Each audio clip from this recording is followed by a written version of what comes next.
I think as a collective species, we can all agree on one thing. Drake's Certified Lover Boy is an extremely bloated album. It did not need to be 21 tracks, an hour and 26 minutes long. That's the length of a feature film. So in today's video, we're going to fix this problem by creating a more concise, a more compact version of Certified Lover Boy. I genuinely think the concept behind this album could have worked for Drake if he just had the balls to follow through with the vision instead of going in 5 different directions trying to please everyone. So with my personal track list for this album here, my goal is to tell a story through track sequencing. So here we go. This is what the album should have looked like. Let's start with Champagne Poetry, extremely soulful production with the smoothest transition. It's Tuscan Leather Part 2 and I love it. Yeah, it's a fantastic start to the album and the lavish atmosphere carries on to the next track, which is Daddy's Home. Yeah. Yo, I love Poppy's Home, and for a while I did think this was the best song on the album, and yeah, it's still amazing. Such a fun, confident energy radiating off of Drake. And the pure goofy behavior goes up with the outro, Daddy's Home. Drake's back on the scene. He's ready to pop off. He's playing that corny womanizer caricature, which is a perfect transition into the next song. I'm too sexy for this girl, too sexy for your girl. That's right, we go from Poppy's Home to Way Too Sexy, which is arguably 10 times more goofy, 10 times more corny. But if you look at it through the lens of Drake playing this over-exaggerated character, it actually fits pretty well, even if Way Too Sexy isn't one of Drake's strongest singles. Said you belong to the streets, but the streets belong to me. And after the overconfident highs of Way Too Sexy, we got Pipe Down.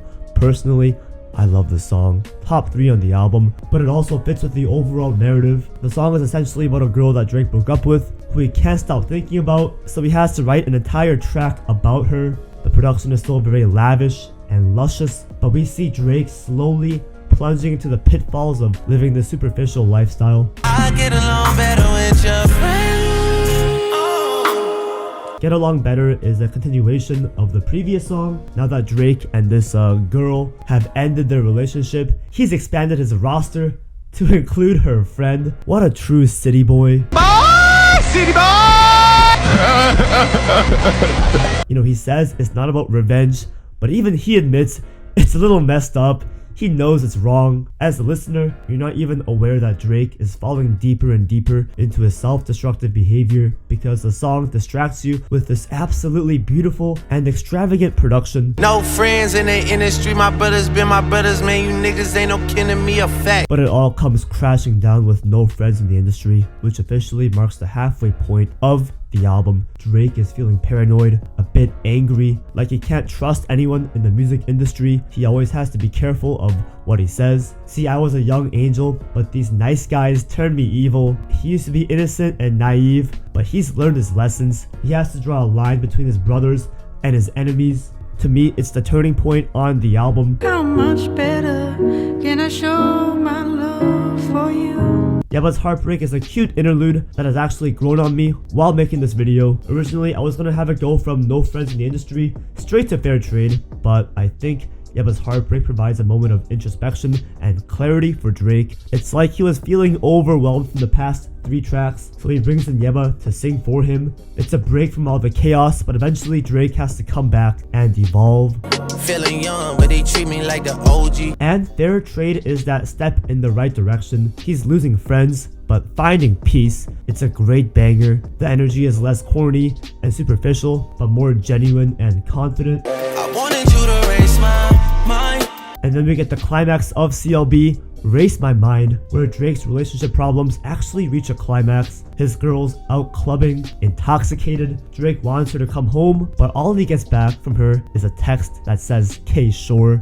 And by the 3rd verse, Drake literally paints a picture of him driving downtown. It's like he's thinking about all these things in his head while he's driving, and ultimately comes to the conclusion that she's better off leaving him behind. Again, personally, it's a phenomenal song, one of my favorites on CLB. Never had a lot, this is all I need. Love All is that cool down that we need after the emotional and dramatic Race My Mind. The song has a very chill vibe to it. I think the chorus here says a lot. Drake is learning many important lessons. Loyalty is priceless. Falling out helped him build foundation. And Drake brings in Jay-Z as a feature. It's like Jay is giving Drake the advice he needs as a mentor, guiding him in the right direction. And yeah, while it's not mind-blowing, it's one of the better slow songs on the original CLB. Finding myself as the days. Of course, Drake has to enlist the help of Kid Cudi, who's the king of finding himself. Now that Drake has been through all the trials and tribulations, he feels at peace. He found his purpose. Drake has finally reached self-actualization. The song itself has a very uplifting, dreamy atmosphere. And yeah, it's a great way to end the album. Oh, you go on vacation, don't ask me about relaxing. Psych!